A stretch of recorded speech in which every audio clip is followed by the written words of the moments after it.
Tony D and Little Joan just off camera, and this is a screenwriter's take on Season 1, Episode 5 of Fallout. And I'll be clicking through the recaps video because it has stills from the episode. Smash like and subscribe. Thank you for smash liking and subscribing. Thanks for checking out my books, The Pineys. Books 1 through 14 available at Amazon.com. Don't forget, Kindle Unlimited is free. So, as always, I will do a non-spoiler review and then get into the breakdown. So, the non-spoiler review. I think this is the worst episode so far. It's a real drop-off from Episode 4. I mean, Episode 4 was really solid. It had real stakes. The characters both go through a little bit of a journey, and there's a big change. In this one, not so much. It is the first episode without Walton Goggins in it, and that it's not to throw shade at the other actors. They're not bad. They're not bad at all. But Walter Goggins, man, he is, first off, he's got the best character in the show. There's lots going on with him, and Maximus is okay, but he kind of is digging a hole for himself, and this episode's revelations weren't that great. A couple of picky things that I don't like as well. One or two little things about not playing at the height of your intelligence, but overall, not a lot happens in this episode. Seems like a big wind up to a big nothing. And then we're on to episode 6. So this feels like a nothing episode overall. Not a lot happens.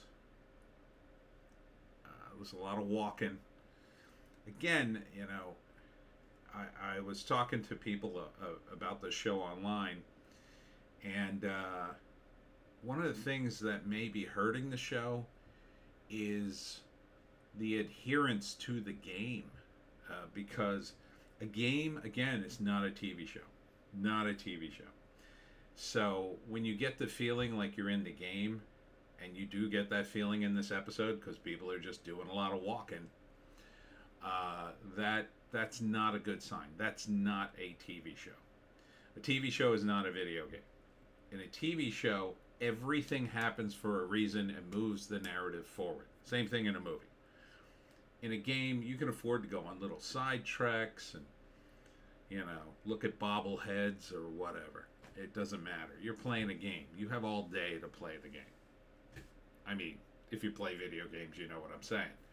So, trying to bring that feeling to the show is a wrong move. Last week's episode, action-packed.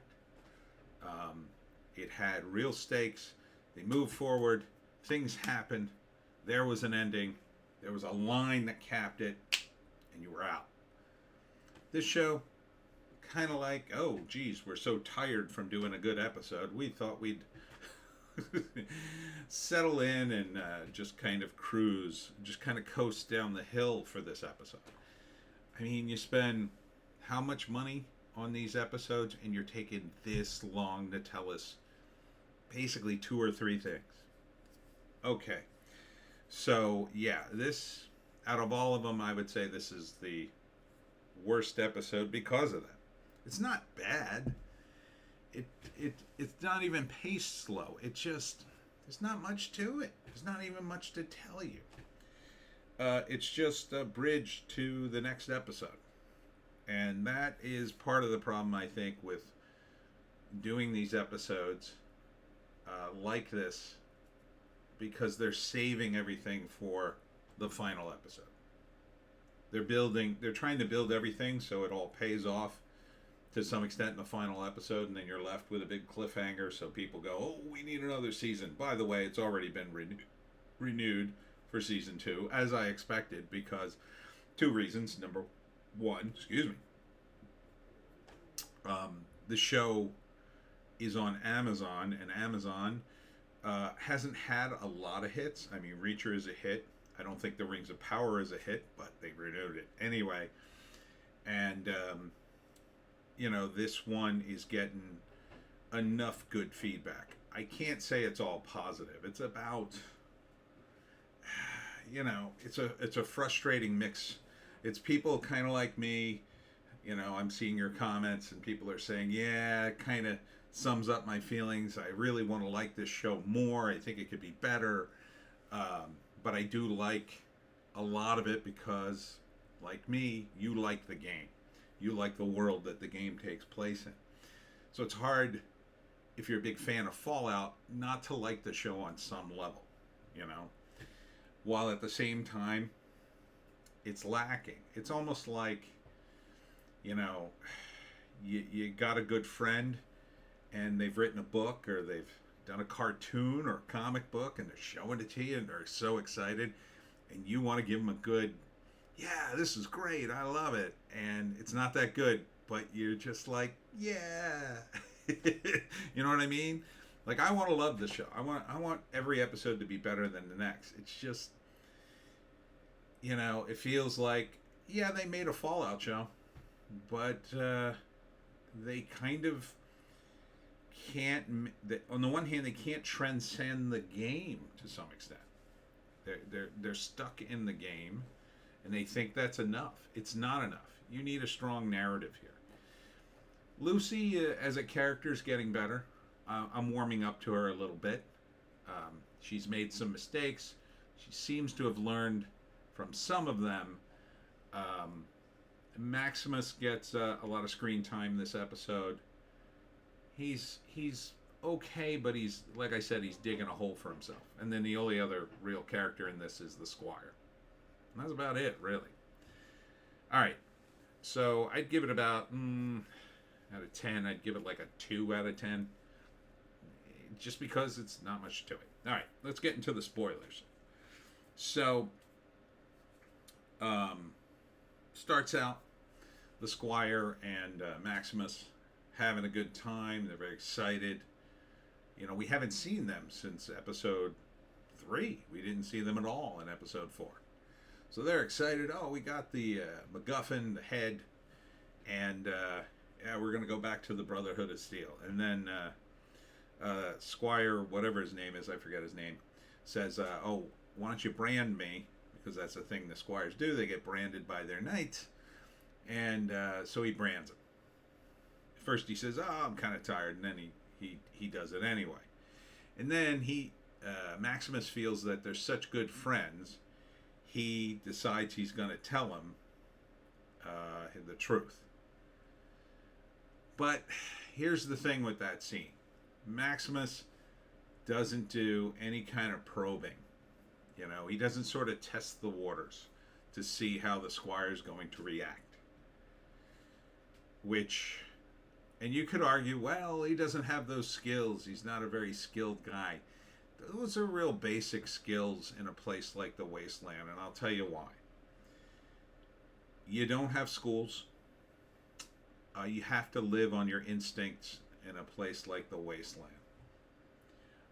Yes, he did join the Brotherhood, and they gave him some training, but in a world like that, sizing up people is everything. And there are verbal cues and body language cues that allow you to do that. And I'll tell you something else. Maximus had the advantage being in the suit. Being in the power suit, his Squire can't see his expressions, can't hear his real voice. So he had all these advantages. He could have probed him. He could have spent, and I get it, the show's only an hour, but he could have spent time, and they could portray this in the scene where he's like, listen, man,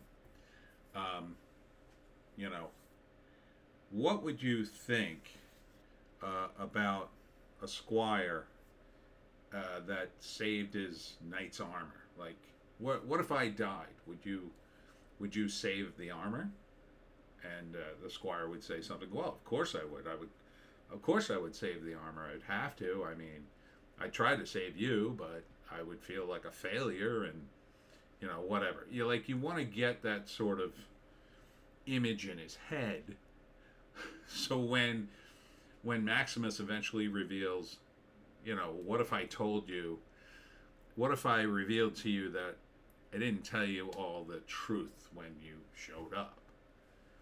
And then he slowly sort of works his way into, well, I'm not Titus. Titus got killed by a bear, and I tried to save him, but he died, and then I needed the armor to complete the mission. And I didn't want to come back without the head because I thought they would kill me. Like, if he had pitched it to him like that, maybe his squire wouldn't have the reaction he did. The reaction of the squire in the show, of course, is like, oh, they're going to kill you, man. Which, again, is kind of a stupid move on his part, because almost immediately, Maximus closes up the armor and looks like he's going to try to kill him. And that's pretty extreme. If you're gonna set up a guy like that, and you're gonna tell him, and you expect maybe he might not react so well, you probably ought to have a weapon in hand ready to just off him if you think that's the end goal here. And up until the moment he reveals himself, the squire would have done anything for him. Like, would have handed him a weapon, and he could have just pointed it at him and said, okay, I gotta show you something. But instead, it turns into this weird fight where the squire pulls the power core out of the armor and traps him in the armor. Now, I'm not remembering in the game if that completely traps you in the armor. Seems like a fault in the armor. There should be at least like a safety latch that you can get out of the armor. But, okay, so for the show at least, he's trapped inside the armor. The squire takes the head and says, we're going to come back and you're going to die, basically. So now he's made an enemy out of the Brotherhood. Okay. So then he's trapped in the armor for God knows how long. Rad roaches show up and start crawling all over him. Gross. Don't really understand why the rad roaches started doing that. But they do. And then Lucy comes along and shoots all the rad roaches and stomps them all to death. Then, of course, Lucy is dying of radiation poisoning. He has, from the game, the Rad X, I think it's called, or what's it called? The stuff that removes radiation. So at first Lucy doesn't want to let him out of the armor because she doesn't know to trust him, but he says, I have this Rad X and I can cure your radiation poisoning. You're going to pass out soon. We'll both die. So Lucy reluctantly lets him out, passes out, and then he gives her the Rad X and saves her. Then comes another moment. Now, she asks what his name is, and he tells her Knight Titus. He continues to lie about his identity, which, to some extent, it might be a smart move, because Lucy is naive and probably a bad liar. So even if he confided in her who he really was, that could be a problem. So at least this way she can go along with the lie and not even know. So he decides he's going to leave. Lucy makes an offer. Hey, let's team up.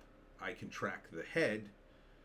And I assume that's what you're looking for. Now that's a weird exchange. I think it was a little clunky. It should have went a little differently. I think it should have went something like, there should have been something else. I don't know. It shouldn't have. It felt like a little odd that she would assume he was looking for the head. But, we had to get there eventually, so they were going to team up, so fine. So now they're walking through the wasteland together. They're buddy-buddy. He hides the armor. I'm not sure where exactly they're going. I guess they're chasing after the squire. He has no gun, because now at this point, I know Maximus has no guns, because the squire would have taken everything. Lucy, however, has a gun, and they walk and talk, and we get some information about the two of them. Not really, though. Again, the set's great. It really looks like post-apocalyptic world. And at some point we're cutting back to these guys over at the vault, right? And it's a big mystery about Vault 32, what's going on.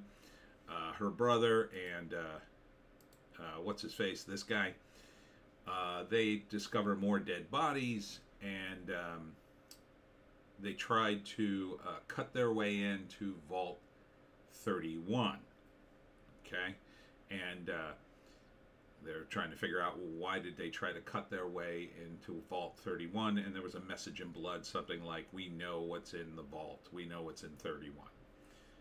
So this is all about the mystery in Vault 31. So there's 3 vaults, 31, 32, and 33. They're from 33. 32 got wiped out. 31 is Mysterious Vault. Now they come back to Vault 33. They're having an election for Overseer. The older black lady wins because she had been Vault Overseer before, at least temporarily. She wins the election. Meanwhile, her brother is researching stuff about the Overseers, and all the Overseers have been from Vault 31. So this is probably similar to the mysteries that's in the game, which is, for those of you who don't play, and again, this is, normies are going to figure this out eventually, but those of us who play the game kind of already know, they did experiments on the people in the vault sometimes. And sometimes they would go crazy and kill each other, or, do lots of things. So what's in 31 is the big question. So at some point we're going to see what's in Vault 31. And it may very well be that they are part of the Enclave and they are experimenting on Vaults 33 and 32 in various ways.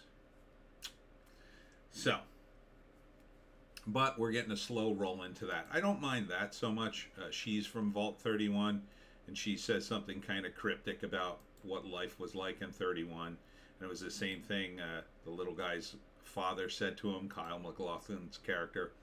Something about the mashed potatoes being better. But there's a lot of stuff. Oops, now we're in a commercial. There's a lot of stuff about the Vault people in this episode, which, here's Maximus and the bugs. Which isn't as good as the rest of the episode. Here they are, walking along. And it's just kind of boring. It's just kind of more Vault stuff. Again, maybe you could have made the Vault stuff work as a series in general. Maybe you could have started with... Did I leave this rolling? I think I did. You could have started in the Vault for a few episodes, established the various machinations going on there.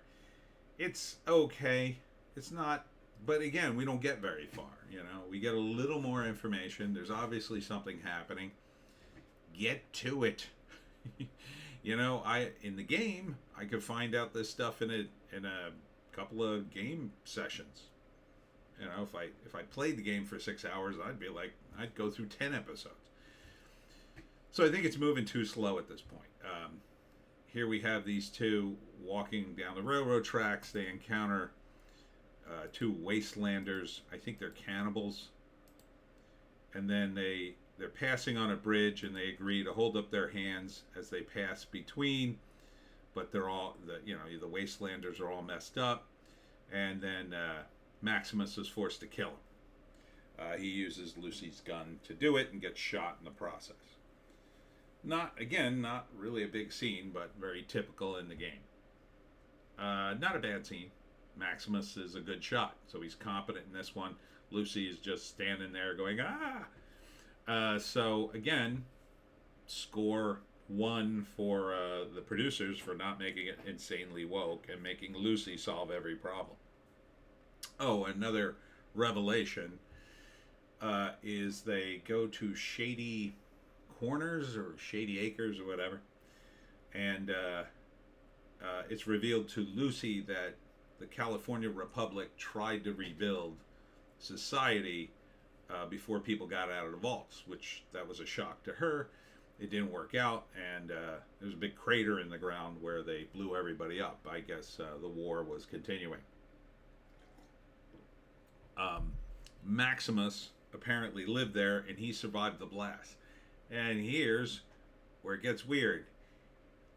In the game, you had little one-person fallout shelters, and that was something you would find in the game. You would hit the button, and the fallout, the one person, it was a little like booth, and the fallout shelter would open, and it might be a skeleton in it, and you might find some artifacts.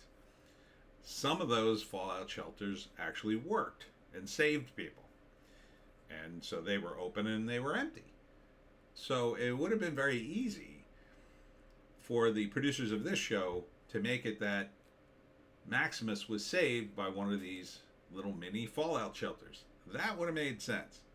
Instead, he was in I think some sort of milk bottle refrigerator like Indiana Jones.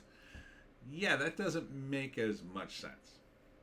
So, a little disappointing. I didn't realize that's what I thought initially when I saw the scene of young Maximus surviving that he was in one of those booths. And it turns out now it said like milk bottles on it or something. So I thought that was a little dopey. But anyway, they keep walking. They have this confrontation on the bridge with two wastelanders. And you keep cutting back to the vault. And then the big revelation there is that the overseer has decreed that they will repopulate and rebuild Vault 32. And when they go back over there, because they started the episode over there with all the bodies and the blood, it looked like something out of The Thing after The Thing killed everybody. Now it's all nice and the lights are on, everything's repaired, and but it's not really a mystery. Like at first I thought, oh, like it shouldn't be repaired already. How did they do that so quickly? Maybe the revelation is they're lying about the bodies and they weren't going to tell anybody the bodies were there, but no, I guess everybody knows about it. It's kind of unclear. But they cleaned it all up and now it looks great. And, but her brother continues to be suspicious of the overseer now because she's from Vault 31. So, that's about all we learn from that. Really, obviously, it's all headed to is what's in Vault 31. And I'm going to guess it's probably the Enclave or some evil scientist, and they've been monitoring everything that's going on in Vault 33 this whole time, and they're also doing horrible things to Vault 32, and now they're going to try it again. Meanwhile, here, Maximus gets shot during this confrontation. At first, he just sort of says, I'm fine. And he continues to bleed, so Lucy says, no, we got to find something for you. Now, in the game, you could find stim packs just about everywhere. So, again, that's the game. In the show, stim packs are hard to come by, but of course they eventually get to a hospital. Lucy goes in. He's like, Maximus is like, oh, Lucy, there could be anything in there. Of course, they end up going in separately for some reason.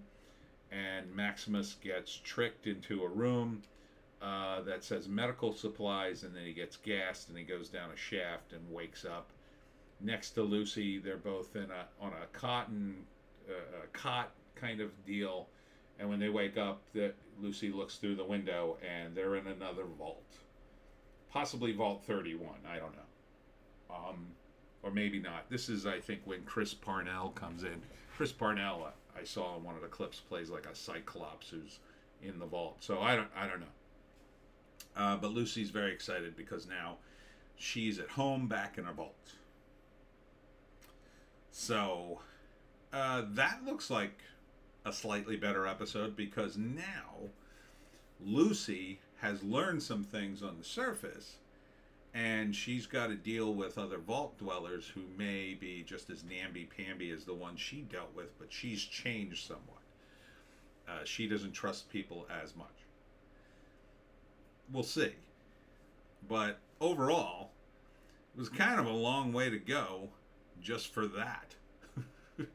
It was kind of a long way to go. I didn't really learn much about Lucy or Maximus other than that Lucy doesn't really know the history of the surface world for the years that her people have been in the vaults. So she's out of the loop by a couple hundred years, because the war started 219 years ago. And the weird thing is that there's a line in it that Maximus says, when I was a kid, they dropped the bombs. What I think he means is they dropped more bombs, not the original bombs 219 years ago, because otherwise he would have had to have been frozen or something.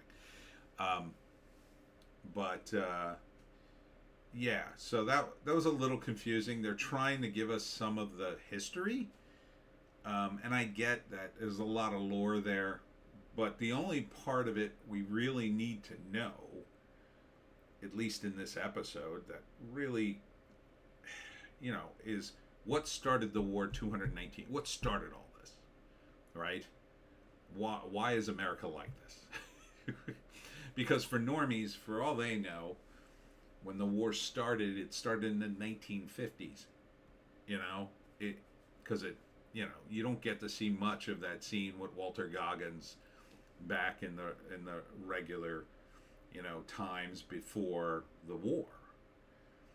So I think that could be confusing for some people. They probably know it's an alternate history, but I think that point needs to be hammered home a little bit in a narrative like this. So, one of the things you want to do in a screenplay or tell a screenplay, whatever you want to call this, is hammer home the important information. And the world of Fallout is pretty detailed, and it's important you hammer home the information of how we got here. You don't have to spoon feed it, but it's really easy to add those lines, in just general banter between two characters. You gotta wonder what life was like on the surface before the bombs dropped. Well, the Chinese showed us no mercy in Anchorage. That was one of the battles, I believe. Lucy even says, I knew America's history for 320 years, but everything after that. So we're getting close to it. We're getting snippets of it, but the show's, it's not quite focused enough. And really, that stuff is the unimportant stuff. The important thing is character development. So every episode, we want to have what we had last week. We had a real character development with Lucy. She learns a really important lesson. Wastelanders are a-holes. Don't trust them. In this episode, although she continues to hold on to her principles and remember the golden rule, in this one we needed to learn something else about Maximus or her, again, or both. Would have been nice. I feel like too many times in TV shows people don't communicate not because the characters wouldn't do it, but because the people writing the episode say to themselves, well, I don't want that information known to these characters yet. And I think that's a real cheat, because you want characters to play at the height of their intelligence to know as much information as possible. Yeah, some characters are going to be deceptive. Maximus has a real reason not to reveal that he's not really Titus, but he doesn't have a reason to hide much else, and he is being portrayed as this noble guy.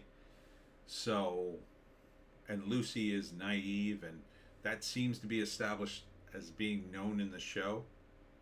So I think it would be fine for him to reveal a little bit more. This is them at the crater of Shady Corners, or whatever it was called. Here they are going into the hospital. So that's about it. Not a lot happened. You still have to use the 3-act structure in a show like this. The first act, you reintroduce the characters. Now there's a recap in the show, and it's a show, so you don't have to go crazy with that. So the first act is Maximus revealing himself to his squire, and they have a falling out, and he gets trapped in the armor. Second act, Lucy shows up, saves him, and they team up to go get the head. Third act, they wander around. I mean, most of the second act is just them wandering around until they end up in the vault. So there's really not a third act payoff here. What could there have been? Well, it could have been something about Maximus, right? So Maximus was just betrayed by the squire. So you could say that he's the guy who has a problem with trust, right? So maybe he does lie to Lucy to get out of the armor, and then she passes out, and he's about to abandon her, but he turns and he can't do it. He's too nice of a guy, so he puts the rad X in her, so she'll survive. Props her up, and then starts to leave again.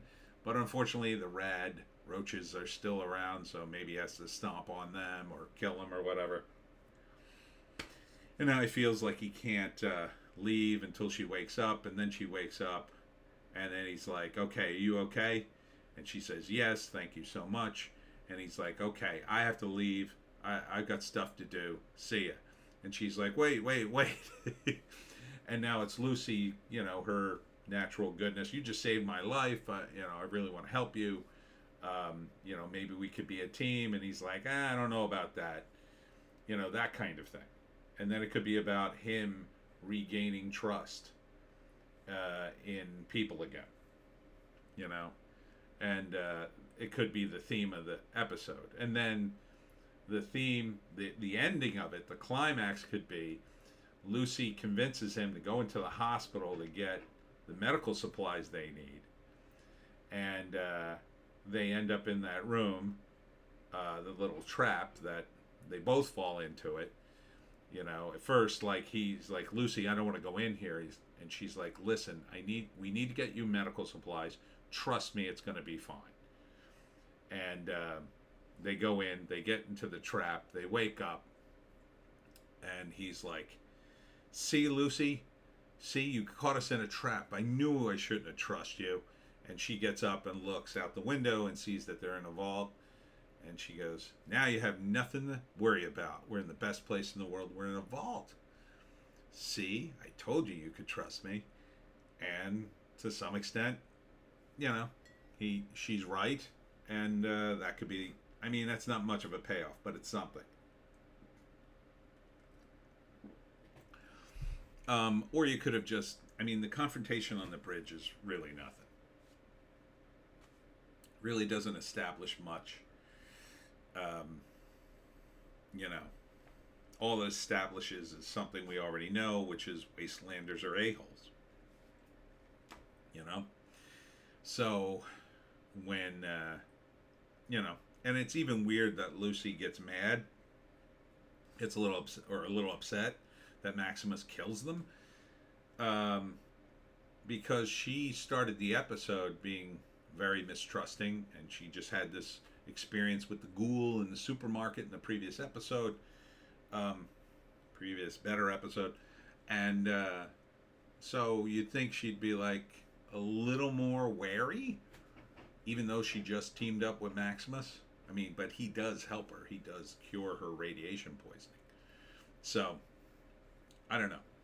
And from a purely game standpoint, from Fallout, I'm surprised Maximus doesn't have more resources that were just inside the armor. Because whenever I had the armor, I still had a bunch of stuff on me. He had the Rad X, but doesn't he have anything else? Doesn't he have a weapon, a knife? You're in the wasteland, and he's literally walking around with no weapon. Like, you could always build a club, right? You could always find a stick. Something. He needed something. I wouldn't walk 2 feet in a wasteland without a rock in my hand, at least. But that's a small thing, I know. But just in general, this episode, again, it's kind of a nothing episode. It's just a bridge to the next episode. So when you spend millions of dollars doing an episode of a show, when you spend millions of dollars on a show, why not make every episode like episode 4? Have something with a real payoff in it every single time. A little more character development each time. You know, something exciting. You know, even the Squire, he could have been smarter too. He could have just said, "Oh, it's you. Well, they're going to kill you." And then, I don't know, he says something like, "Well, we got to get our story straight." Okay. No, I'm with you. Like, lie to him. Lie to him. And so then you could have a scene where he lies to him and says, "All right, we'll get our story straight. Now, maybe we can make this work somehow. I mean, we bring him back to head. They'll be good with you. You think? Yeah, maybe. I don't know. I don't know how long we can keep up the Knight Titus thing, but you got to promise me that if they find out, you're gonna pretend like I didn't know, because then they'll kill me too. Like, at least do that, and then like he could turn his back to get a can of rations or whatever, or he'd just get out of the armor, and then do what he did, which was, take the power core out of it and then run away. Seems to me like it would have been the move. But they did it the way they did it. It's okay. I mean, again, it's a 2. I feel like I gotta almost watch another episode to get a story this time. And again, the stuff with the vault is moving real slow too. I think, last week they showed us most of the stuff with Vault 32. I don't think you needed to show us more of that stuff. Just get to why 31's the bad vault. Just get to it. How much more wind up do you need? This whole episode really could have been scrapped. I mean, this whole episode, I shouldn't say scrapped. You could have just hacked off, the scenes where Lucy saves them from the power armor. You really could have cut it down to about 10 minutes.